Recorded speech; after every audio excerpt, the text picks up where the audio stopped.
नमस्कार, मैं बीरम देव, assistant professor Hindi, राजकीय कन्या महाविद्यालय बूंदी। आज की इस वीडियो में हम बीए पाठ प्रथम वर्ष हिंदी का जो प्रथम प्रश्न पत्र है हिंदी काव्य, उसका जो पाठ्यक्रम है उस पर चर्चा करेंगे। ये जो हमारा पाठ्यक्रम है ये कोटा विश्वविद्यालय कोटा के अनुसार है। देखते हैं, बीए प्रथम वर्ष, विषय हिंदी साहित्य, प्रथम प्रश्न पत्र और प्रश्न पत्र का नाम है हिंदी काव्य। सभी विषयों में 2 प्रश्न पत्र होंगे, प्रथम प्रश्न पत्र और द्वितीय प्रश्न पत्र। तो बीए पाठ प्रथम वर्ष का प्रथम प्रश्न पत्र का अध्ययन मैं करवाऊंगा और द्वितीय प्रश्न पत्र का अध्ययन असिस्टेंट प्रोफेसर विनोद कुमार मीणा करवाएंगे। प्रत्येक प्रश्न पत्र की जो समय अवधि है वह है 3 घंटे और कुल 3 खंडों में यह प्रश्न पत्र बटा होगा। प्रत्येक प्रश्न पत्र 3 खंडों में बटा हुआ होगा और हमारे सिलेबस में इकाइयां हैं 5। इकाई है 5 और संपूर्ण इकाइयां यानी कि पूरा प्रश्न पत्र 3 खंडों में बटा हुआ होगा।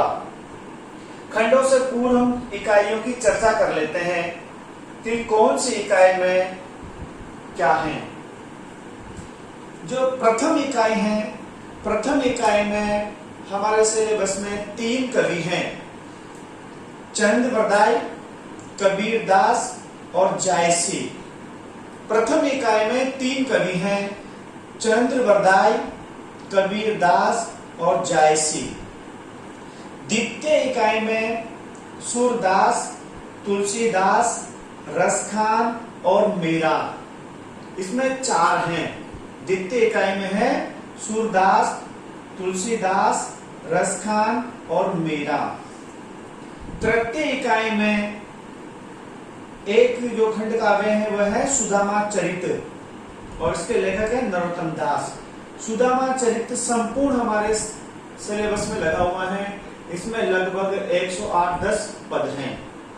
चतुर्थ इकाई है हिंदी साहित्य का इतिहास और हिंदी साहित्य के इतिहास के अंतर्गत बीए पाठ प्रथम वर्ष में आदि काल लगा हुआ है और भक्ति काल। सेकंड ईयर में रीतिकाल है और बीए पाठ थर्ड ईयर में आधुनिक काल लगा हुआ है। पंचम इकाई में शब्द शक्ति, काव्य गुण, काव्य दोष, अलंकार और छंद, ये हमारे पंचम इकाई में लगे हुए हैं। इस प्रकार हमारे सिलेबस के अंतर्गत कुल 5 इकाइयां हैं। अब जो प्रश्न पत्र होगा इन 5 इकाइयों को 3 खंडों में बांटा गया है। खंडों को समझ लेते हैं। कुल खंड है 3, खंड अ, खंड ब और खंड स। खंड अ में 10 प्रश्न होंगे। खंड अ में कुल 10 प्रश्न होंगे और 10 प्रश्न करना अनिवार्य है। प्रत्येक प्रश्न 1 अंक का होगा। कुल 10 प्रश्न करने हैं, प्रत्येक प्रश्न 1 अंक का होगा और इसकी शब्द सीमा रहेगी अधिकतम 20 शब्द। तो कुल कितने प्रश्न हो गए? 10 प्रश्न हो गए और अंक भी हो गए 10। जो खंड ब है, खंड ब में अथवा सहित 10 प्रश्न होंगे। व्याख्या भी हो सकती है और प्रश्न भी होंगे। खंड स में अथवा सहित 10 प्रश्न या व्याख्याएं होंगी और इन 10 में से हमें 5 प्रश्न अथवा व्याख्याएं करनी है। 2 प्रश्न आ सकते हैं, 3 व्याख्या आ सकती है या 3 व्याख्या आ सकती है या 2 प्रश्न आ सकते हैं। कुल संख्या रहेगी 5 प्रश्न अथवा व्याख्याओं की।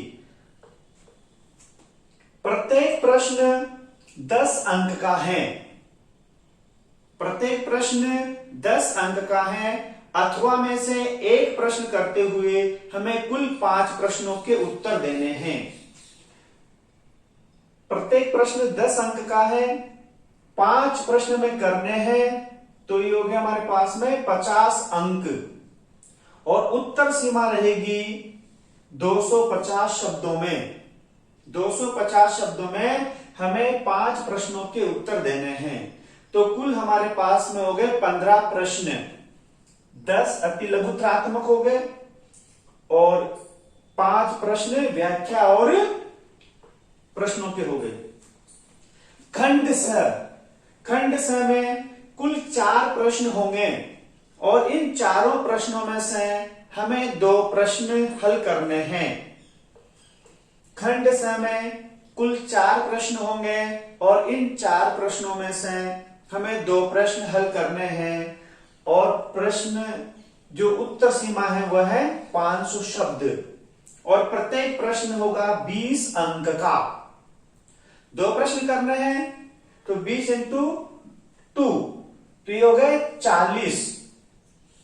यहां 10 अंक खंड के, 50 अंक खंड ब के और 40 अंक खंड स के।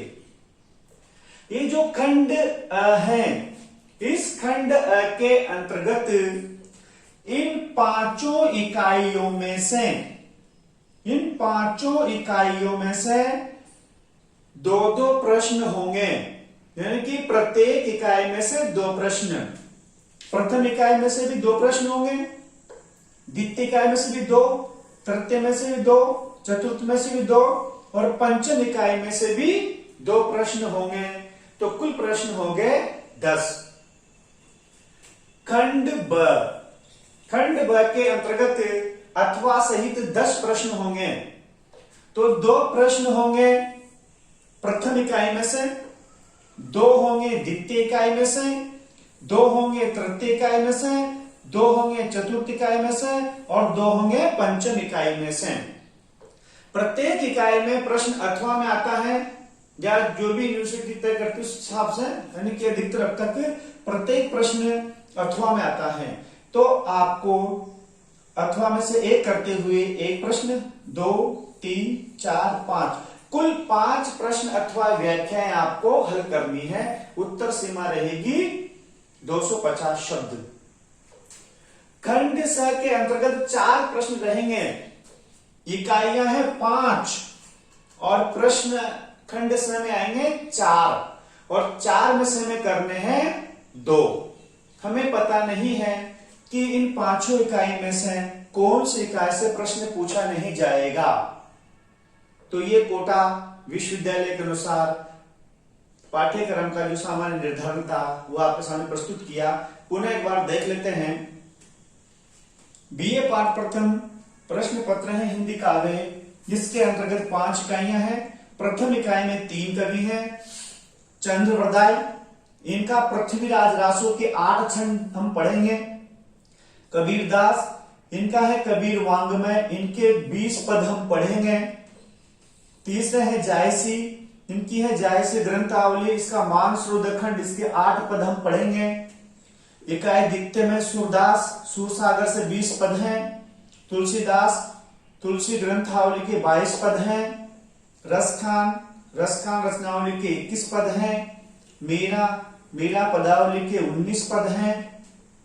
इकाई तृतीय, यह संपूर्ण सुदामा चरित का हम लोग अध्ययन करेंगे, जिसके लेखक हैं नरोत्तम दास। इकाई चतुर्थ, हिंदी साहित्य का इतिहास, आदिकाल का अध्ययन करेंगे और भक्ति काल का अध्ययन करेंगे। इकाई पंचम, शब्द शक्ति, काव्य गुण, काव्य दोष, अलंकार और छंद, इनका भी हम अध्ययन करेंगे। जो 3 इकाइयां हैं, प्रथम द्वितीय तृतीय, इन तीनों इकाइयों में से व्याख्या भी आ सकती है और प्रश्न भी आ सकते हैं। लेकिन जो चतुर्थ और पंचम इकाई है, इसमें से प्रश्न ही पूछे जाएंगे, अथवा में रहेंगे और उसमें से हमें एक प्रश्न का चुनाव करते हुए उसका हमें अध्ययन करना है। खंड हमारे पास में 3 हो गए, अखंड, बखंड और सखंड। अखंड में 10 प्रश्न होंगे, प्रत्येक प्रश्न 1 अंक का होगा। खंड ब में अथवा सहित कुल 10 प्रश्न या व्याख्याएं होगी, उनमें से हमें कुल 5 प्रश्न अथवा व्याख्याएं हल करनी है। प्रत्येक प्रश्न 10 अंक का होगा, कुल हो गए 50 अंक। खंड स के अंतर्गत इन 5 इकाइयों में से 4 प्रश्न होंगे, उसमें से 2 प्रश्न हमें हल करने हैं 20 इंटू 2, यानी कि इसमें से 40 अंक के हो गए। तो 10, 50, 60 और 40, 100 अंक का हमारा जो कुल प्रश्न पत्र है। और अगले कालांश में, अगले वीडियो में हम अध्ययन करेंगे चतुर्थ इकाई का हिंदी साहित्य का इतिहास। कबीर, तुलसी, जायसी, इन चीजों को पढ़ने से पहले साहित्य का इतिहास समझना जरूरी है कि साहित्य का इतिहास किसे कहते हैं। हल्की सी मैं आपको जानकारी दे देता हूं थोड़ी सी, कि हिंदी साहित्य के इतिहास को 4 भागों में बांटा गया है: आदि काल, भक्ति काल, रीति काल और आधुनिक काल। अगले वीडियो में देखते हैं। धन्यवाद।